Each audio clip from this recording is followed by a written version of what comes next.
Hi everyone, we are Group 10 and today we will be representing Chapter 12 which focuses on market adoption and technology diffusion. What is market adoption? The process by which consumers begin to buy and use a new product or service. Kumbaga po, market adoption is the process thought which consumers begin to franchise and use a new product or service.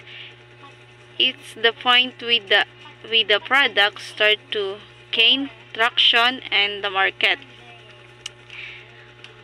Involves understanding customers' readiness, preferences, and behavior. Sa pamamagitan po nito, ito po yung to achieve a market adoption business need to understand. Example, how ready customers are for the new product, their preferences and needs, their behavior when adopting innovation. Critical for business success. Critical for business success is a market adoption because it determines whether a product will gain enough users to be profitable and sustainable. The three market adoption is about getting people to start using your product, and doing so requires deep knowledge of your target audience. Dito naman po tayo sa what is technology diffusion? The spread of technology across markets and societies over time. So, technology diffusion, which refers to how technology spreads across different parts of society and the market over time. The spread of technology across markets and society over time. Technology diffusion is the process by which new technologies are gradually adopted and used across various groups and industry or societies. Involve both adoption by individual and adoption within organization. We have two aspects. Number one is adoption by individual and adoption within organization. The adoption of individuals, people start using the technology in their daily lives. Adoption within organization, companies or institution modify and integrate the technology into their operation. Influences by culture, policy, and market dynamics. The speed of success of technology definition depend. We have three: culture, policy, market dynamics. Culture is to how open people are to new ideas. Policy, government, support, regulation, and etc. Market dynamics, competition, demand, cost. Kumbaga po, technology diffusion looks at the big pictures of each spread, while market adoption focuses more narrowly on how consumers start using a specific product. The last is the technology adoption life cycle.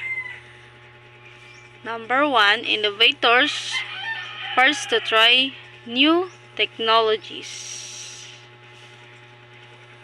Innovators is the first to try new technologies. Risk takers and teach make up a small percentage of users. Ang early adapters, visionaries who see value. Like often opinion leader who influence others.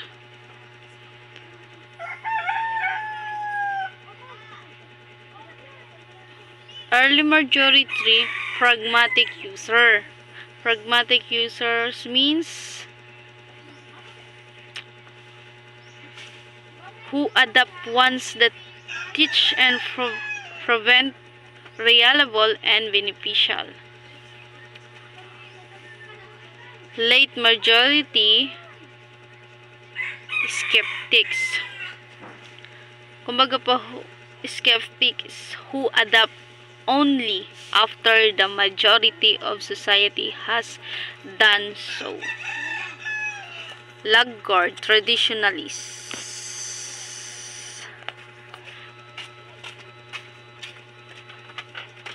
Prefer traditional methods and may resist change unless absolutely necessary.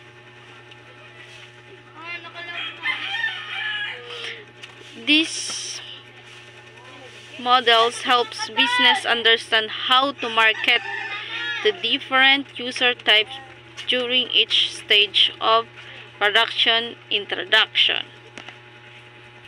Example of market adoption. Halimbawa po may bagong labas na smartphone. Ang papasok po dito is mga innovators, tsaka mga early adopter, early majority, late majority. Mga innovators po, sila ang unang bumili, kadalasan ay mga mahilig sa teknolohiya ng gustong sumubok ng bagong gadget. Example naman po ng technology diffusion. Sabi ko nga po kanina, ang technology diffusion ay ang proseso kung saan unti-unting kumakalat ang bagong teknolohiya sa iba't ibang merkado o organisasyon o lipunan sa paglipas ng panahon. Kasama po rito ang pagtanggap ng mga individual at ang pag-angkop ng mga organisasyon.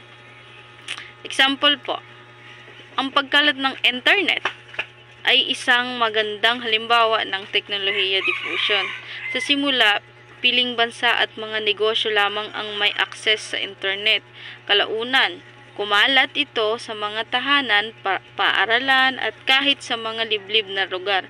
Ngayon, karaniwan na itong bahagi ng pang-araw-araw na buhay.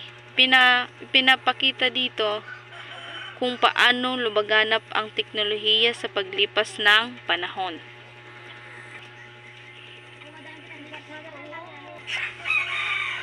We have example the technology adoption life cycle.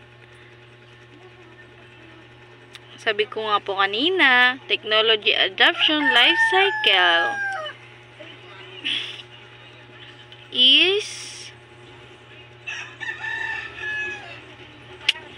ay isang modelo na nagpapaliwanag kung paano tinatanggap ng iba't ibang grupo ng tao isang bagong teknolohiya sa paglipas ng panahon. Kumbaga po, tinutulungan ng modelong ito ang mga kumpanya na malaman kung paano epektibo i-market ang mga produkto sa bawat yugto ng adapt ng negosyo. Halimbawa po, electric cars, yung mga dekuryenteng sasakyan. Yan yung example ng technology adoption life cycle.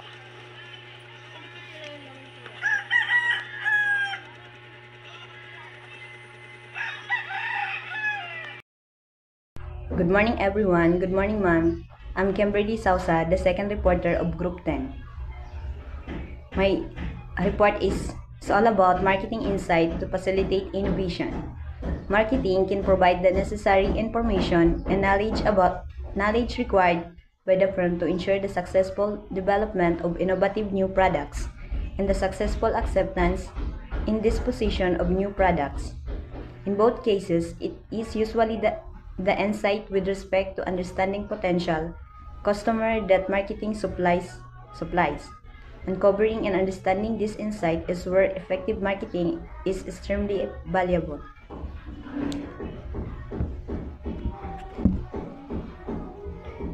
Ang marketing, siya yung nagbibigay ng lahat ng impormasyon at kaalaman na kailangan ng isang kumpanya para makagawa sila ng mga bagong produkto o teknolohiya na magiging successful. Hindi lang sa pagbuo kundi pati na rin sa pagtiyak na tatanggapin at kakalat ang mga bagong ito sa merkado.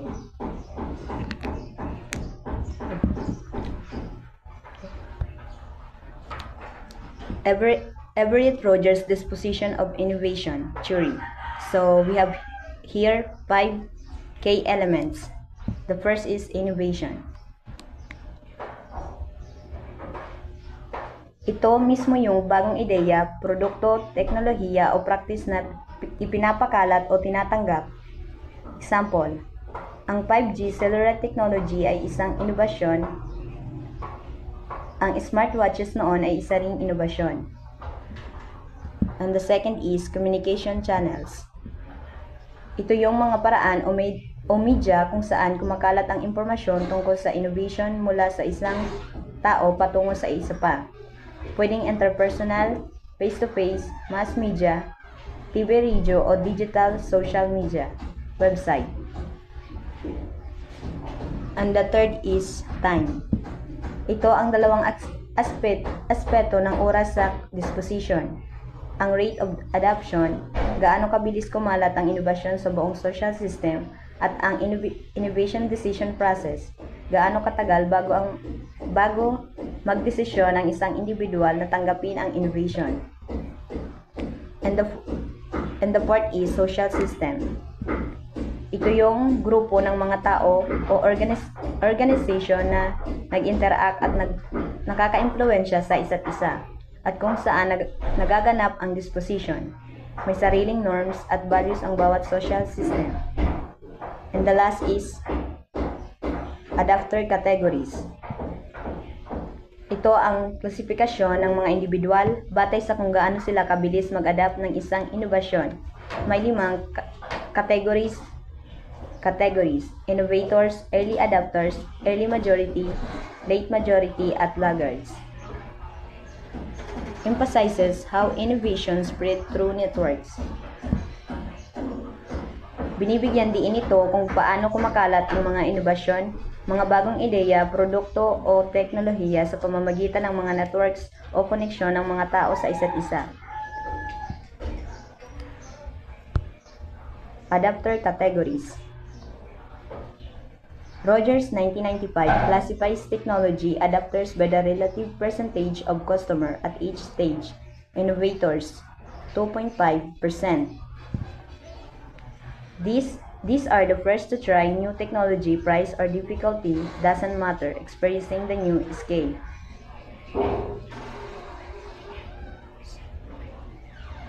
Early adopters, 13.5%. They adapt early but are more practical than innovators.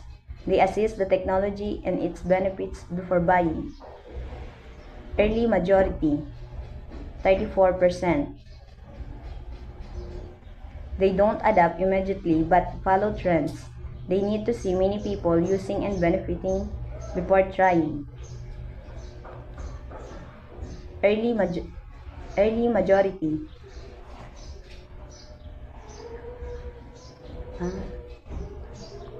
Late majority, 34%. They adapt after the technology becomes popular and easy to use. And laggards, 16%. They are the last to adapt. They often prefer other methods.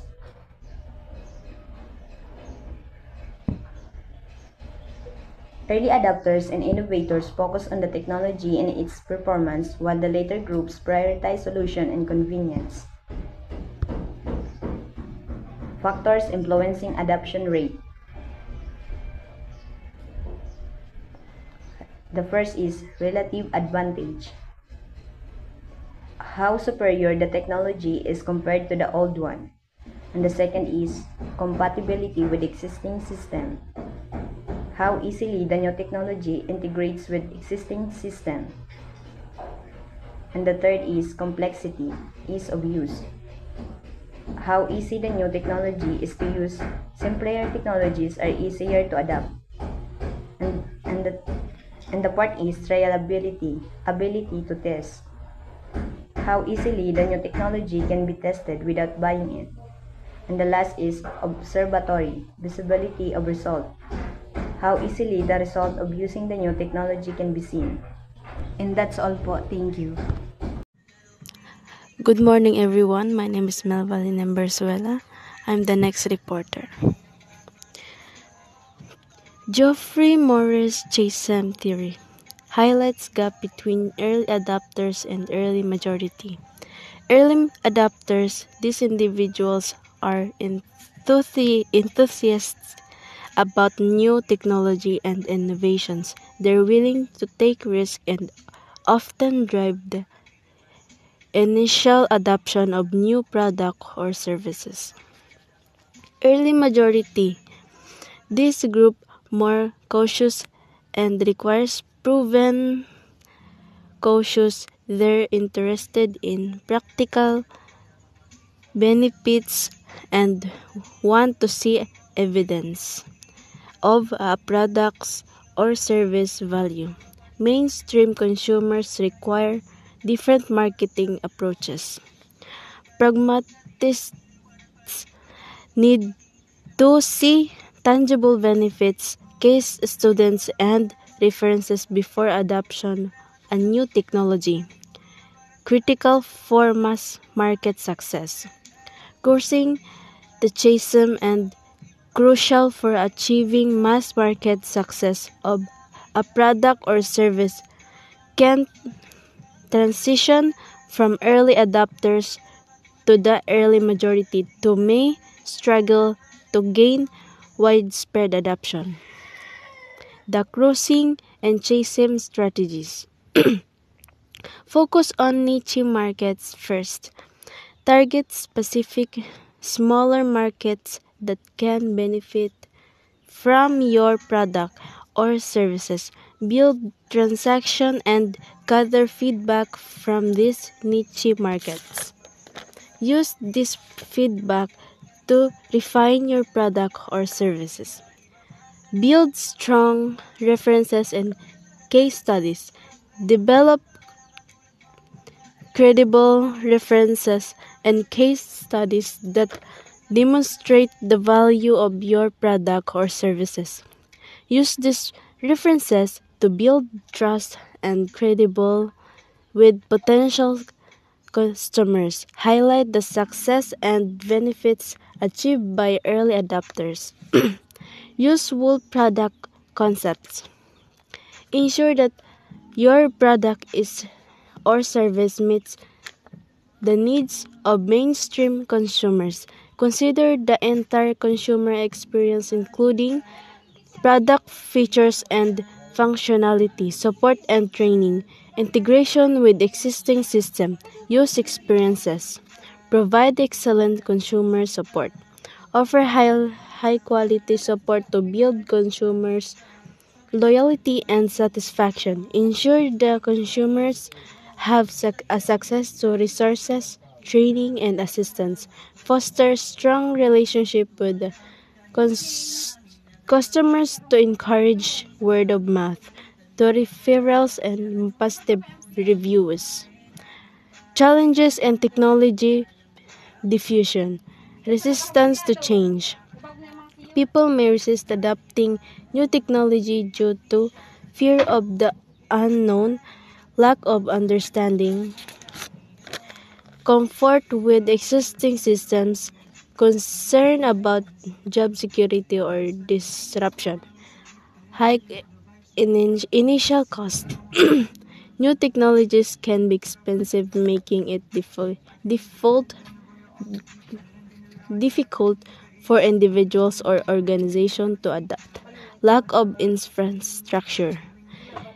Insufficient infrastructure such as limited internet connectivity, inadequate hardware or software, uncomfortable system can hinder the adoption of new technology.